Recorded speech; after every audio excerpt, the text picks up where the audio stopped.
আসসালামু আলাইকুম, আশা করি সবাই ভালো আছেন। Welcome back to my channel Rupa's cooking world. আজকে আমি আপনাদেরকে ডোনাট বানিয়ে দেখাবো ঘরোয়া উপকরণে সহজভাবে নাস্তাটা বানানো যায়। তাহলে রেসিপিটি শুরু করা যাক।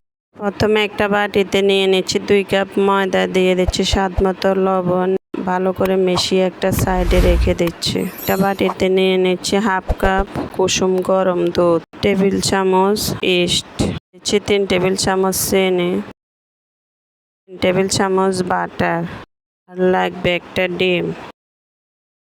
এটা দিয়ে ভালো করে মিশিয়ে নিচ্ছি। মিশিয়ে নেওয়ার পর আমি যে ময়দাটা রেখেছিলাম ওটার মধ্যে দিয়ে দিচ্ছি, দিয়ে এভাবে মিশিয়ে নিয়ে সফট একটা ডো করে নিয়েছি। এখন হাত দিয়ে ভালো করে এটা মথে নিয়েছি।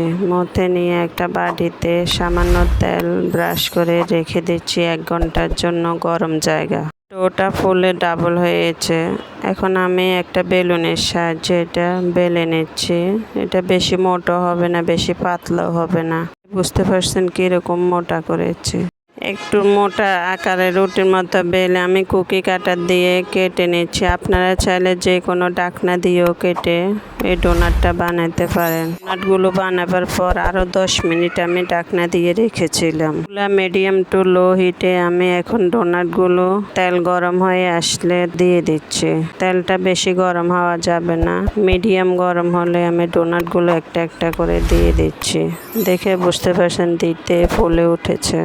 ডোনাটগুলো হয়ে গেছে, এখন নামিয়ে নেব। নামিয়ে চিনি গুঁড়া দিয়ে পরিবেশন করব।